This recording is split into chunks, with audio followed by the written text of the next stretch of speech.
السلام علیکم ورحمۃ اللہ وبرکاتہ۔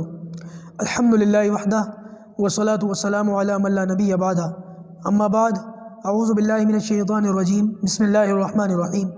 انما الصدقات للفقراء والمساکین والعاملین علیہا والمؤلفۃ قلوبهم وفی الرقاب والغارمین وفی سبیل اللہ وابن السبیل فریضۃ من اللہ واللہ علیم حکیم۔ گزشتہ کل ہم نے زکوٰۃ کے تعلق سے بات کی تھی۔ آج انشاءاللہ ہم بات کریں گے کہ زکوٰۃ کن کن لوگوں کو دینی چاہیے۔ میں نے آپ کے سامنے سورہ توبہ کی آیت نمبر 60 تلاوت کی ہے 10ویں سپارے میں۔ آپ سے گزارش کروں گا کہ آپ لوگ قرآن مجید لے کر کے بیٹھ جائیں۔ مجھے امید ہے آپ بیٹھ گئے ہوں گے، کیونکہ میں نے پہلے ہی آپ لوگوں سے کہا تھا کہ آج کے سبق میں قرآن کو ضرور لے کر کے بیٹھنا ہے۔ اور آپ 10ویں سپارے میں سورہ توبہ کی آیت نمبر 60 نکال لیجئے۔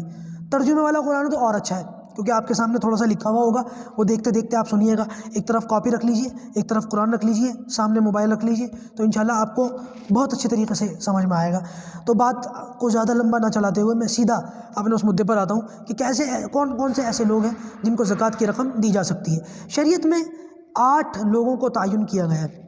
8 ایسے لوگ ہیں، 8 ایسی جماعتیں جن کو زکوٰۃ دی جا سکتی ہے۔ سب سے پہلے اللہ تعالیٰ فرماتا ہے انما الصدقات۔ آپ نے قرآن کھول لیا ہوگا، آپ دیکھ لیجئے، انما الصدقات للفقراء والمساکین۔ سب سے پہلے جن 2 لوگوں کا ذکر آ رہا ہے وہ فقیر اور مسکین۔ فقیر اور مسکین، کیا فرق ہے دونوں میں؟ سب سے پہلے تو یہ بات یاد رکھیے گا، دونوں کو زکوٰۃ دی جا سکتی ہے، لیکن دونوں میں تھوڑا سا فرق ہے معنی کے اعتبار سے۔ علماء فرماتے ہیں کہ ایک شخص تو ان میں سے وہ ہے جس کے پاس کچھ بھی مال نہ ہو، کچھ بھی نہ ہو، یہاں تک کہ ایک دن کے کھانے پینے کا بھی نہ ہو، ایسا شخص مسکین ہے۔ اور فقیر ایسے لوگوں کو کہہ سکتے ہیں کہ جن کے پاس تھوڑا بہت ہو، کھانے پینے کے حساب سے ہو، لیکن وہ خود صاحب نصاب نہ ہو، ان کے پاس اتنا پیسہ نہ ہو کہ وہ خود زکوٰۃ دے سکتے ہوں، تو لہٰذا ان کو بھی زکوٰۃ دے سکتے ہیں، مسکین کو بھی زکوٰۃ دے سکتے ہیں اور فقیر کو بھی زکوٰۃ دے سکتے ہیں۔ دونوں میں تھوڑا سا فرق ہے۔ مسکین وہ ہے جس کے پاس ایک دن کا بھی کھانے پینے کا نہ ہو، دوپہر کو کھاتا ہو تو رات کی فکر ہو جائے، تو ایسے شخص سوال کر سکتا ہے، اپنی ضرورت کے لیے مانگ سکتا ہے لوگوں سے۔ لیکن جس کے پاس ایک دن کے لیے بھی کھانے پینے کا حساب کتاب ہو، 24 گھنٹے کا انتظام ہو، تو ایسے شخص کے لیے مانگنا جائز نہیں، سوال کرنا جائز نہیں ہے۔ وہ جیسے ایک شخص کے بارے میں آتا ہے کہ وہ مانگتا پھر رہا تھا، اس کی جھولی میں آٹا تھا، پھر بھی مانگتا پھر رہا تھا مدینے کی گلیوں میں، تو حضرت عمر نے اس کی جھولی کو پکڑا، کھینچتے ہوئے بیت المال کے اونٹوں کے سامنے لے آئے اور اس کی جھولی کو جھٹک دیا اور یوں کہا کہ تو تاجر ہے، تو جمع کر رہا ہے۔ تو لہذا ایسے لوگوں کو مانگنے کی اجازت نہیں ہے۔ ہاں زکوٰۃ بہرحال دونوں کو دے سکتے ہیں۔ ایسا شخص جیسے کہ میں نے کل بتایا تھا، کھاتا ہو، کماتا ہو، صحت مند ہو، اپنی روزمرہ کی ضرورت پوری کر لیتا ہو، لیکن صاحب نصاب نہ ہو، اس کے پاس زکوٰۃ نہ ہو، تو ایسے شخص کو بھی آپ زکوٰۃ دے سکتے ہیں، اس کو بھی زکوٰۃ دینے سے زکوٰۃ ادا ہو جائے گی۔ تو فقیر کو بھی زکوٰۃ دے سکتے ہیں، مسکین کو بھی زکوٰۃ دے سکتے ہیں۔ زکوٰۃ کے معاملے میں دونوں میں کوئی فرق نہیں ہے۔ وصیت کے معاملے میں دونوں میں فرق ہے، لیکن میں یہاں وصیت کی بات کروں گا نہیں، کیونکہ یہاں وصیت کا سبق نہیں ہو رہا، یہاں تو سبق ہو رہا ہے زکوٰۃ کا، تو لہٰذا ہم زکوٰۃ کی بات کریں گے۔ تو نمبر 1 فقیر کو اور نمبر 2 مسکین کو، آپ ان دونوں کو زکوٰۃ دے سکتے ہیں۔ نمبر 3، یہ بات یاد رکھیے گا کہ عاملین، ان کو زکوٰۃ دی جا سکتی ہے۔ اچھا، ایک تو ہے زکوٰۃ، ایک ہے نفلی صدقہ، دونوں میں فرق ہے۔ زکوٰۃ تو آپ ان 8 لوگوں کو ہی دے سکتے ہیں صرف، لیکن نفلی صدقہ جو ہے وہ آپ کسی اور دوسرے ضرورت مند کو بھی دے سکتے ہیں جو ان 8 کے علاوہ ہو۔ یہاں تک کہ آپ غیر مسلم کو بھی نفلی صدقہ دے سکتے ہیں، غیر ایمان والوں کو بھی آپ نفلی صدقہ دے سکتے ہیں، یہاں تک کہ غیر ایمان والوں کو آپ صدقہ فطر بھی دے سکتے ہیں۔ جو عید سے پہلے ہم صدقہ فطر دیں گے، یہ غیر مسلم کو بھی دینا جائز ہے، لیکن زکوٰۃ غیر مسلم کو دینا جائز نہیں ہے۔ زکوٰۃ صرف آپ یہاں ان 8 مصارف میں ہی خرچ کریں گے۔ نمبر 3 عاملین، تیسرے نمبر پر جن کو زکوٰۃ دی جا سکتی ہے وہ ہے عاملین۔ عاملین کن کو کہتے ہیں؟ عاملین کہتے ہیں ان کو جو لوگوں سے، مالداروں سے زکوٰۃ وصول کرتے ہیں اور غریبوں کو دیتے ہیں۔ اس کام میں یہ باقاعدہ پورا دن لگاتے ہیں، سارا وقت ان کا نکل جاتا ہے، تو لہٰذا ان کو ان کی اس محنت کی بنا پر اسی وصول کی ہوئی زکوٰۃ میں سے تنخواہ کے طور پر، محنتانہ کے طور پر، اجرت کے طور پر زکوٰۃ کا حصہ کچھ نہ کچھ دیا جائے گا، چاہے یہ لوگ مالدار ہی کیوں نہ ہوں۔ نبی کریم صلی اللہ علیہ وسلم یہ عمل فرمایا کرتے تھے کہ زکوٰۃ کے لیے صحابہ کرام کو بھیجتے تھے مالداروں کے پاس، اور صحابہ کرام ایسے بھی ہوتے تھے جو مالدار ہوتے تھے، اور ان مالدار صحابہ کو باقاعدہ ان کی ڈیوٹی ہوتی تھی کہ وہ لوگوں سے زکوٰۃ وصول کرتے تھے اور بیت المال میں جمع کرتے تھے، تو ایسے لوگوں کو اجرت دی جا سکتی ہے۔ آج تو نبی کریم صلی اللہ علیہ وسلم ہمارے درمیان نہیں ہے، 1400 سال ہو گئے اللہ کے رسول کو پردہ فرمائے ہوئے، تو لہٰذا آج اس پر عمل کیسے ہو سکتا ہے؟ یاد رکھیے گا آج کے دور میں جو مسلمانوں کا جو امیر سمجھا جاتا ہے، امارت کا بھی آج خیر کوئی تصور نہیں ہے۔ امیر کے تعلق سے میں نے تفسیر قرآن کے اندر چینل پر وہ یوٹیوب پر موجود، آپ دیکھ لیجیے گا، میں نے وضاحت کی تھی کہ امیر کون ہوتا ہے، اس کی وضاحت میں نہیں جاؤں گا، وہ لمبی تفصیل ہے، پھر بات دوسری طرف چلی جائے گی، آپ دیکھ لیجیے گا، آپ کو مل جائے گی، نہیں تو مجھ سے ویڈیو مانگ لیجیے گا، میں آپ کو اس کی لنک دے دوں گا انشاءاللہ۔ تو امیر جو ہے وہ یہ کہے گا کہ وہ امیر کو اس بات کا اختیار ہوگا کہ وہ مالداروں سے زکوٰۃ لے اور غریبوں کو دے، اور ظاہر سی بات ہے امیر اکیلے شخص یہ کام کر نہیں سکتا، اس کے لیے ضرورت اس بات کی ہے کہ یہ دوسرے کئی لوگوں کو اپنے ساتھ لگائے گا جو ان کی مدد کریں گے، اور وہ بیت المال میں ان کو عاملین کہتے ہیں، یہ جو لوگ ہیں جو امیر کی مدد کرتے ہیں، مالداروں سے پیسہ لیتے ہیں، غریبوں کو دیتے ہیں، اور پھر باقاعدہ ان عاملین کو اس زکوٰۃ کے مال میں سے تھوڑا بہت رقم کے طور پر دیا جائے گا۔ سب سے پہلے تو یہ بات سمجھ لیں ان کو کتنی اجرت دی جائے گی، کتنی تنخواہ دی جائے گی۔ علماء نے فرمایا کہ ان کو تنخواہ اتنی دی جائے ان کی ضرورت کے مطابق جتنا ان کو معاملہ پڑے، لیکن اتنی رقم نہ دی جائے کہ جتنی مال زکوٰۃ میں آئی تھی اس کا آدھا حصہ ان کو دے دیا جائے۔ مثال کے طور پر زکوٰۃ لائے تھے 1000 روپے اور 500 روپے ان کو دے دی، نہیں، آدھا یا آدھے سے زیادہ ان کو نہیں دی جائے گی، آدھے سے کم دیا جائے گا۔ اب ایک سوال یہ اٹھتا ہے کہ زکوٰۃ ہی اتنی نہیں ہوئی، مان لیجیے ان کی رقم طے ہوئی تھی 10,000 روپے، ان کو تنخواہ دینی تھی 10,000 روپے، اور یہ زکوٰۃ ہی 8,000 روپے لائے ہیں، تو ان کی تنخواہ سے بھی کم زکوٰۃ آئی ہے، تو لہٰذا ان کو زکوٰۃ دی جائے گی کیا ساری کی ساری؟ تو علماء نے فرمایا نہیں، اب اس صورت کے اندر ان کی محنت کے طور پر ان کو اجرت دی جائے گی، ان کو تنخواہ دی جائے گی۔ اب انہوں نے زکوٰۃ کم دی ہے تو ان کی تنخواہ بھی کم کر دی جائے، اور زکوٰۃ جتنی یہ لائے ہیں اس سے آدھی سے کم ان کی رقم دی جائے۔ 8,000 روپے لائے ہیں تو 3,000 روپے دے دیے جائیں، 2,000 روپے دے دیے جائیں، 4,000 بھی نہ دیے جائیں، آدھی کے برابر نہ دیے جائیں۔ تو یہ ہوتے تھے عاملین۔ آج کے اس دور میں تو عاملین کا تصور نہیں ہے، امیر کا تصور بھی نہیں ہے۔ اچھا، سوال یہ اٹھتا ہے، دو سوال اٹھتے ہیں، بلکہ دونوں کا ایک ایک کر کے میں جواب دیتا ہوں۔ سب سے پہلا سوال تو یہ اٹھتا ہے کہ یہ جو عاملین ہیں ان کا جو ہے وہ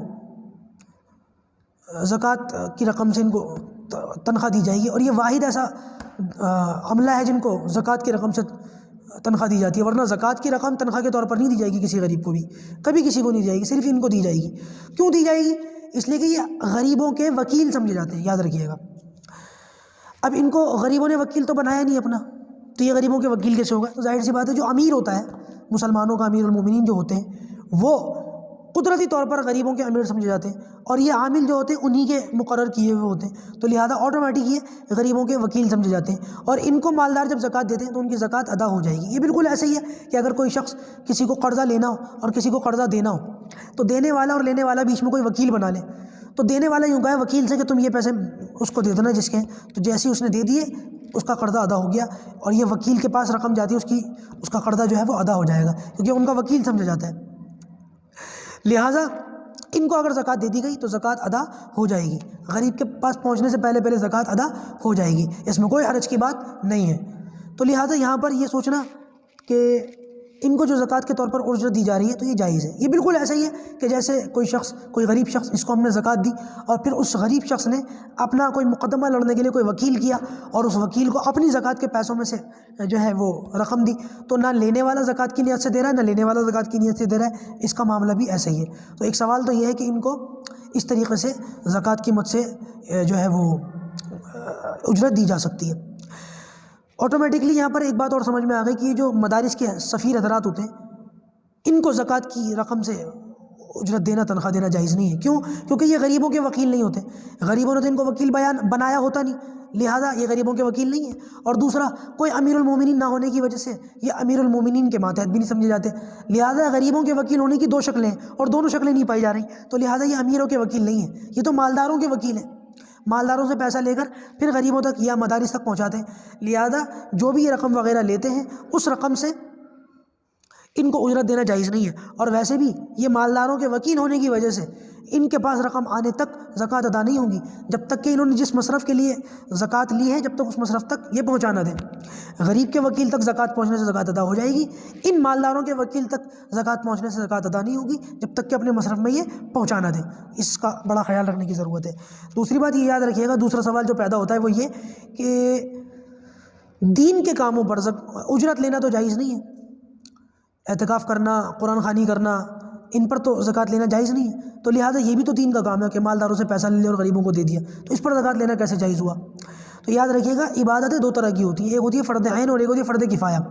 فرض عین عبادتوں پر اجرت لینا، تنخواہ لینا جائز نہیں ہے، ایسی عبادت جو ہر ایک پر فرض ہو، نماز ہر ایک پر فرض ہے، اس پر کوئی اجرت لے یا دے، کوئی یہ شخص کہے میری طرف سے تم نماز پڑھ لو میں پیسے دیتا ہوں، جائز نہیں ہے۔ فرض کفایہ جو عبادتیں ان پر جو ہے اجرت لی جا سکتی ہے، جیسے امامت کروانا، جیسے نکاح پڑھانا، ہر ایک کے لیے ضروری نہیں ہے، کوئی کر لے تو ہو جائے گا۔ تو یہ زکوٰۃ کی وصولی جو ہے یہ بھی فرض عین نہیں ہے، فرض کفایہ ہے، لہٰذا اس پر بھی اجرت لی جا سکتی ہے۔ تو تیسرے نمبر پر جو تھے وہ ہیں عاملین، اور یہ یاد رکھیے گا یہ عاملین وہ ہیں کہ مالدار ہونے کے باوجود بھی ان کو زکوٰۃ مل رہی ہے، مالدار ہیں لیکن زکوٰۃ کو لے کر دینے کا کام کر رہے ہیں، تو لہٰذا ان کو زکوٰۃ کی اس میں سے رقم دی جا رہی ہے۔ کچھ مالدار ایسے ہیں جن کو زکوٰۃ کی رقم دی جا سکتی ہے، ایسے اب شریعت ہے کیا لچک آتی ہے، مالداروں کو بھی زکوٰۃ کی رقم دی جا سکتی ہے۔ میں وضاحت کر دیتا ہوں۔ نمبر 1، وہ مالدار جو جہاد میں گئے ہوا ہو، اللہ کے راستے میں قتل و قتال کے لیے گئے ہوا ہو۔ ہمارے یہاں جہاد بہت سارے دوسرے دینی کاموں کو بولتے ہیں، بڑی غفلت ہے، نہیں بولنا چاہیے۔ دینی کاموں کی اپنی اپنی فضیلتیں ہیں، ان فضائل کو بیان کرنا چاہیے۔ ہو سکتا ہے لغوی اعتبار سے ان کو جد و جہاد کہہ دیں، لیکن جہاد کے فضائل ان پر بیان کرنا اور ان کو جہاد سمجھنا قطعی غلط ہے، بلکہ بعض علماء نے اس کو مانوی تحریف کہا ہے، بچنے کی ضرورت ہے۔ تو عرض یہ کر رہا تھا، اگر کوئی شخص جہاد کے لیے گئے ہوا ہو، قتل و قتال والا جہاد، مالدار تھا، اللہ کے راستے میں گیا ہوا تھا، وہاں جہاد کے لیے جو سامان وغیرہ تھا وہ ختم ہو گیا، گھوڑا نہیں ہے اس کے پاس، تیر تلوار نہیں ہے اس کے پاس، لہذا اب اس کو زکوٰۃ دی جا سکتی ہے، زکوٰۃ کے پیسوں سے اس کی مدد کی جا سکتی ہے۔ عاملین کی مدد کی جا سکتی ہے، جیسے میں نے کہا تنخواہ وغیرہ سے۔ ایسے شخص کی مدد کی جا سکتی ہے جو پہلے کبھی مالدار تھا اور اس مالداری میں اس پر حج فرض ہو گیا تھا، اس نے نہیں کیا، بعد میں اس کی مالداری ختم ہو گئی، حج فرض تھا نہیں کیا، اب اس کے بعد کچھ پیسہ ہے لیکن اس سے حج نہیں کر سکتا، لہٰذا اس کو حج کروانے کے لیے ہم پیسہ دے سکتے ہیں۔ تو یہ وہ مالدار ہیں جن کی مدد کی جا سکتی ہے زکوٰۃ وغیرہ کی رقم سے۔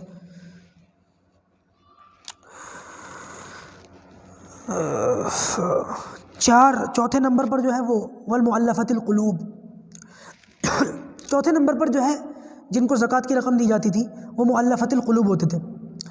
مؤلفۃ القلوب کہتے ہیں ایسے لوگ جن کی دل جوئی کی جائے، جن کا دل رکھا جائے۔ دیکھیے یہ بات یاد رکھنا کہ شروع اسلام کے اندر یہ شکل اب نہیں ہے، پہلے تھی، اب یہ ختم ہو چکی، منسوخ ہو چکی، کچھ بھی کہہ لیں آپ، میں اس کی وضاحت میں نہیں جاؤں گا، لیکن پہلے یہ شکل تھی۔ کون لوگ ہوتے تھے جن کو یہ رقم مؤلفۃ القلوب، کون ہوتے تھے جن کو زکوٰۃ دی جاتی تھی؟ نمبر 1، ایسے مسلمان جو غریب ہوتے تھے، جیسے کہ زکوٰۃ جن کو دی جاتی ہے غریب مسلمانوں کو، یہ ہوتے تھے۔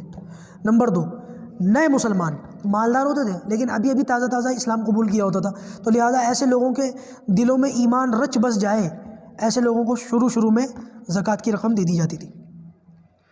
نمبر 3، ایسے مالدار مسلمان جو مسلمان تو ہو گئے یا تھوڑے سے پرانے بھی ہو گئے لیکن ان کے دلوں میں ابھی ایمان کا رنگ رچا بسا نہیں ہے، ایمان دل کی گہرائیوں میں نہیں اترا، لہٰذا ایسے لوگوں کو ایمان سے اور زیادہ مائل کرنے کے لیے رقم دے دی جاتی تھی۔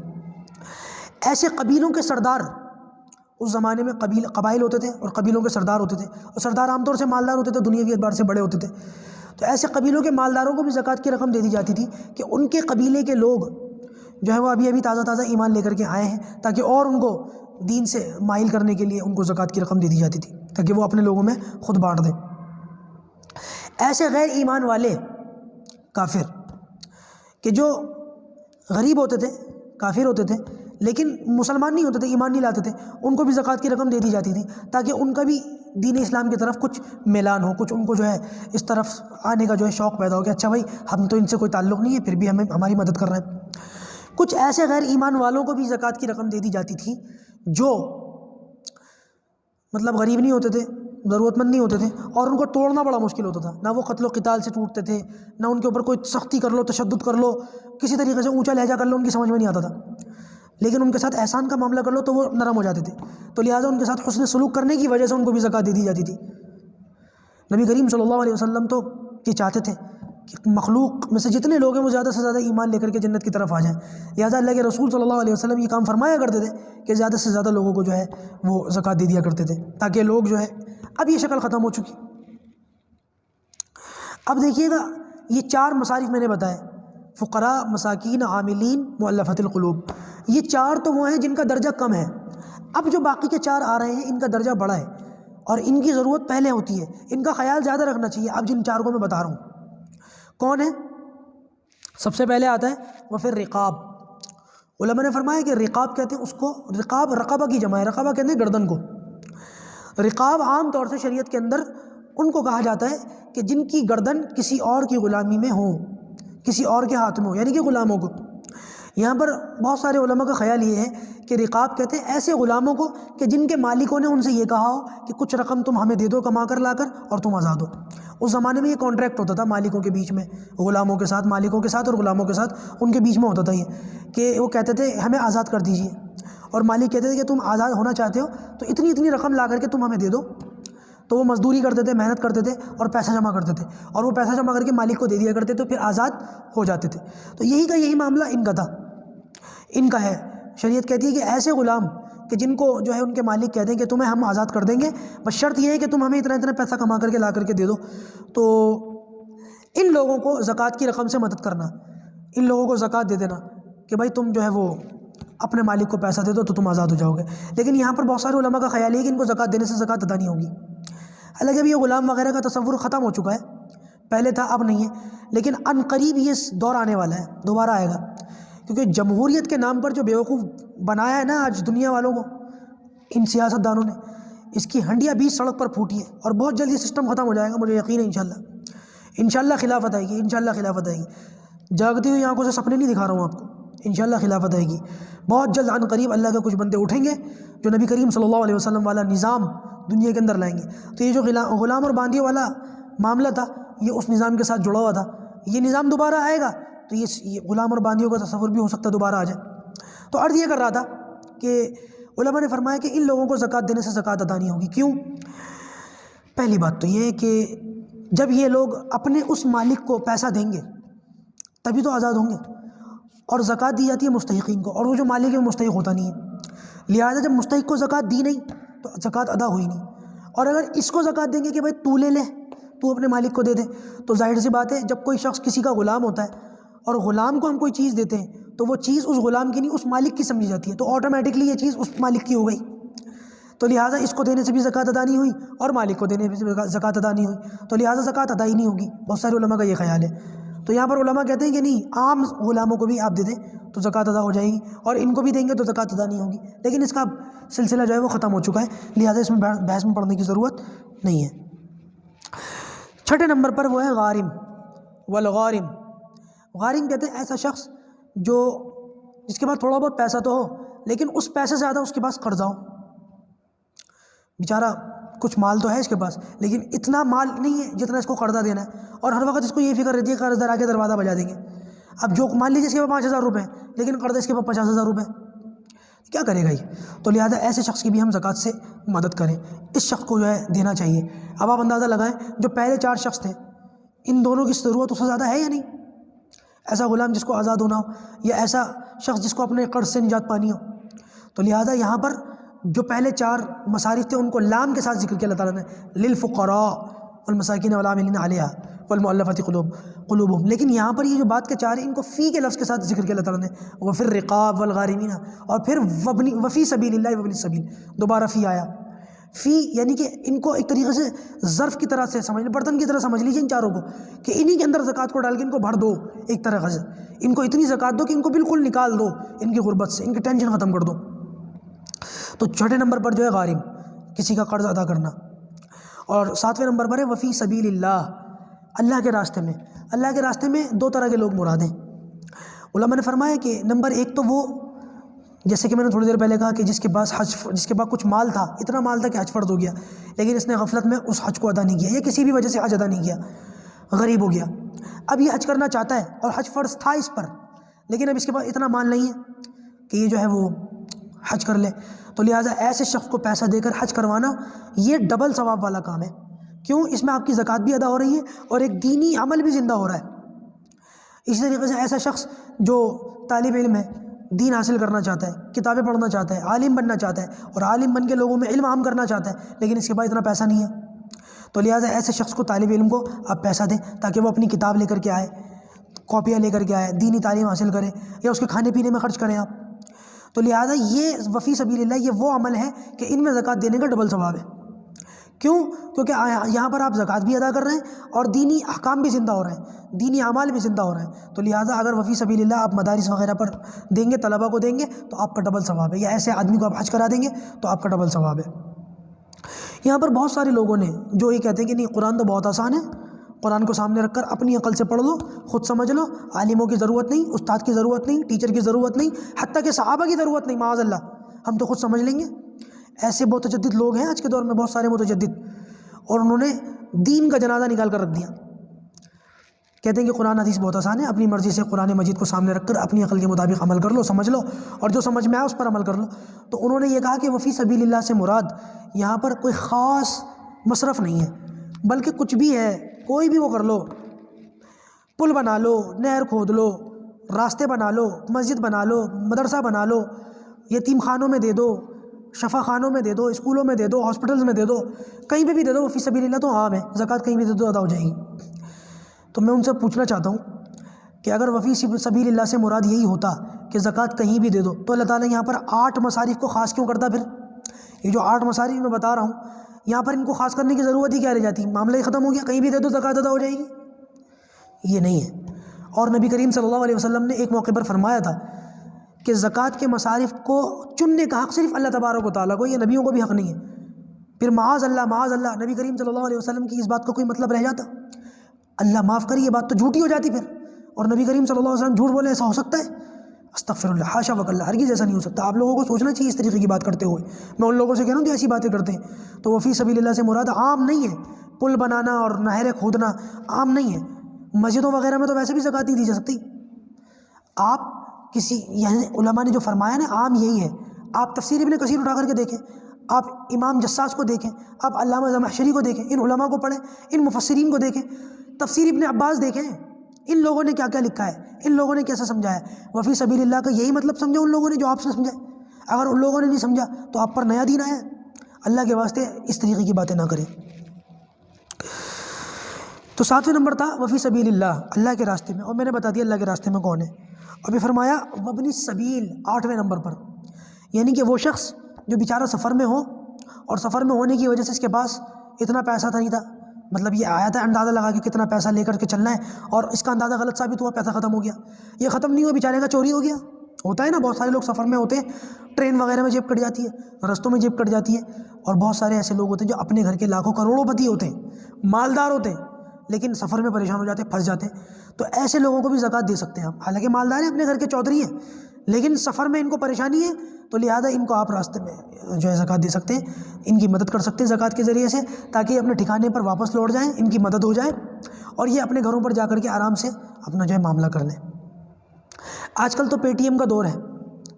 پے ٹی ایم کا جو دور ہے وہ ایسا ہے کہ ہم کسی کو دے دیں تو وہ اپنے مقام پر جا کے پے ٹی ایم بھی کر دیتا ہے، پھر زکوٰۃ ادا نہیں ہوگی، پھر آپ کسی اور کو تلاش کیجیے۔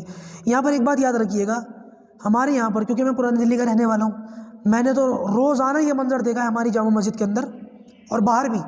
بہت سارے لوگ ایسے آتے ہیں کہ ہم فلاں جگہ سے ہم گھومنے آئے تھے، ہم کسی کام سے آئے تھے، ہم نوکری ڈھونڈنے آئے تھے، ہم کسی سے ملنے آئے تھے، یا کسی بھی کام سے آئے تھے، ہماری جیب کٹ گئی، ہمارا پیسہ نہیں ہے، اور وہ کہتے ہیں ہم فلاں گاؤں سے، ان کے پاس بیوی بچے ہوتے ہیں، ان کے پاس سامان ہوتا ہے۔ میں تقریباً روز یہ منظر دیکھتا تھا اپنے بچپن میں، روز، اب تو کم ہو گیا بلکہ ختم ہو گیا۔ تو لوگوں کے پاس وہ جاتے تھے، اور لوگ کیا کرتے تھے، ان سے ان کا فون نمبر لیتے تھے، ان کے گھر کا نمبر مانگتے تھے، ان کا ووٹر آئی ڈی کارڈ مانگتے تھے، ان کا آدھار کارڈ مانگتے تھے، ہمیں ثبوت دو، تمہارے پاس کیا ثبوت ہے کہ تم ہو یا نہیں۔ تو لہٰذا آپ تحقیق کر سکتے ہیں، لیکن ذلیل نہیں کریں کسی کو۔ اس بات کا آپ خیال رکھیں، تحقیق کرنا اور کسی کو ذلیل کرنا دونوں میں فرق ہے۔ بلکہ بعض علماء نے تو یہاں تک فرمایا کہ اگر کوئی شخص اپنے منہ سے یہ کہے کہ میں ضرورت مند ہوں، تو علماء نے فرمایا اس کی ضرورت پوری کر دو، تحقیق نہ کرو۔ ہاں، اگر آپ کو لگتا ہے چرسی وغیرہ، ہمارے پرانی دلی میں ہوٹلوں کے باہر بیٹھے رہتے ہیں، ہوٹلوں کے باہر بیٹھے رہتے ہیں اور سارے چرسی ہوتے ہیں، ان کو ہم اللہ والے کہتے ہیں، اللہ والے، اللہ والے کہاں سے اللہ والے؟ اللہ والے سمجھتے کتنا بڑا لفظ ہے۔ وہ بزرگ علماء، صلحاء، اولیاء، یہ ہوتے ہیں اللہ والے۔ یہ چرسی ہیں، افیم چی ہیں سارے کے سارے، ان کو اللہ والے کہنا صحیح نہیں ہے، یہ تو بھکاری بھی نہیں ہے، یہ تو اپنی ٹیوب سونگتے ہیں۔ اللہ معاف کرے، معافی چاہتا ہوں، منہ سے نکل گئی۔ ان کو ٹیوب مل جائے ان کی، وہ سونگتے رہتے ہیں، ان کو وہ نشہ کرنے کا مل جائے، وہ چلتا رہتا ہے ان کا افیم منہ میں رکھنے کو، پتہ نہیں کیا کیا طریقہ، اللہ حفاظت فرمائے۔ ان کو تو وہ مل جائے، چرسی افیم چی ہے، ان کو تو دینا ہی جائز نہیں ہے۔ لیکن اگر کوئی شخص ایسا ہو جو کہے کہ میں مسافر ہوں، ضرورت مند ہوں، تو علماء نے فرمایا اول تو آپ تحقیق نہ کریں، لیکن اگر تحقیق کرنے کی ضرورت پیش آ جائے تو تحقیق کریں، ذلیل نہ کریں کسی کو، ٹھیک ہے نا۔ دوسرا یہ کہ اگر کوئی شخص زکوٰۃ کی رقم سے، جیسے کہ میں نے پہلے بتایا، نہر کھدوا دیتا ہے، مسجد میں لگا دیتا ہے، یا کسی یتیم خانے میں دے دیتا ہے، یا کسی شفا خانے میں دے دیتا ہے، یا کسی ہاسپٹل میں دے دیتا ہے، تو اس طریقے سے اس کی زکوٰۃ ادا نہیں ہوگی۔ ہاں، اگر آپ کسی شخص کو دے دیتے ہیں جو غریب ضرورت مند ہو، آپ نے اس کو دے کر کے مالک بنا دیا، پھر وہ اپنی مرضی سے ان چیزوں میں خرچ کر دے تو ٹھیک ہے، کوئی حرج کی بات نہیں ہے۔ مجھ سے ایک بھائی نے سوال پوچھا تھا، میں اس کا جواب دے دوں کہ اگر کوئی شخص مر گیا تو زکوٰۃ کے پیسے سے اس کے کفن دفن کو کر سکتے ہیں کیا؟ تو بھائی دیکھیے، زکوٰۃ کے لیے میں نے بتایا نا، مالک بنانا ضروری ہے۔ اگر آپ نے کسی کا کفن دفن کر دیا تو مرنے کے بعد تو وہ مالک بنا ہی نہیں، اور کفن دفن کرنے سے مالک کے ضرورت مند کے ہاتھ میں، مستحق کے ہاتھ میں مالک بنانے کا ثابت ہی نہیں ہوا، لہٰذا زکوٰۃ ادا نہیں ہوگی۔ ہاں، آپ ایسا کر سکتے ہیں کہ اس کے کسی رشتہ دار کو جو ضرورت مند اس کو دے سکتے ہیں، مالک بنا دیں، پھر وہ اس پیسے سے اس کا کفن دفن کر لے، تو اس سے جو ہے اس کی زکوٰۃ، آپ کی زکوٰۃ ادا ہو جائے گی۔ چلیے انشاءاللہ یہیں پر اپنی بات کو ختم کرتے ہیں۔ اگر کسی اور بھائی کے کوئی سوال موجود ہوں، کوئی باقی ہوں، بچ گئے ہوں، رہ گئے ہوں، تو آپ پوچھ لیجیے گا، انشاءاللہ ہم ان کے جواب، آپ ہماری ٹیم کے جو ساتھی ہیں، میں اور ہمارے دوست، آپ جو ہے مجھ تک پہنچا دیں گے، اور ان کے جواب انشاءاللہ میں دے دوں گا۔ اللہ تبارک و تعالیٰ ہم سب کو عمل کرنے کی توفیق عطا فرمائے۔ وآخر دعوانا الحمد للہ رب العالمین۔